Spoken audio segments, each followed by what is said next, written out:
You don't expect to outlive your children. That's just not how it's supposed to be.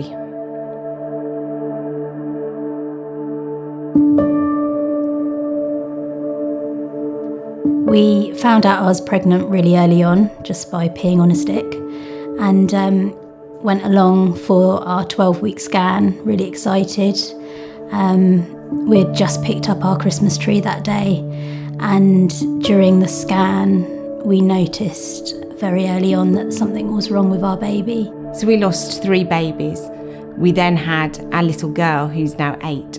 Then we lost another 2 babies before our next little girl arrived. When I found out my wife was pregnant, I just remember feeling absolutely ecstatic. This was the beginning of our dream of being a family.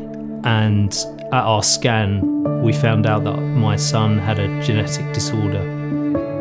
And we left that room just not knowing what was going to happen next. We named our son Isaac and decided, as it was my first pregnancy, that we were going to enjoy all the firsts, like the first time he kicked, our scans, hearing his heartbeat, and really enjoy those precious moments. Obviously, it was also filled with anguish as we knew that our son probably wasn't going to survive outside the womb. As a husband, being part of this situation, I often felt disconnected, like the information didn't come to me, it came to my wife. And the medical staff would often talk to her and not necessarily to me.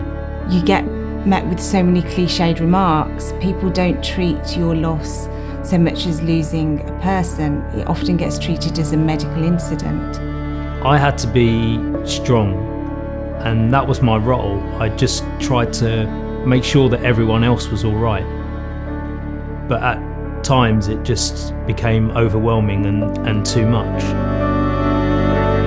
We felt shocked and overwhelmed, and we felt bombarded with information from the healthcare professionals, that we would often find ourselves searching on Google to see what his prognosis would be, and we didn't really know what to do or where to turn. I held it together as best as possible, but after the funeral I started to not be able to sleep at night, and I would have flashbacks of the birth and haunted by some of those memories. And I became depressed and really unable to cope with day-to-day life. And to have someone to talk to in those moments would have been so helpful. What we needed was leaflets, we needed information, we needed support, we needed outside assistance of people we could talk to who would just get what we'd gone through when we didn't have the words to even explain it. To have a helpline where you can talk to someone who isn't involved in your situation, yet compassionate, and can help explain some of the terms and talk through what it is that you're feeling, that would have been amazing.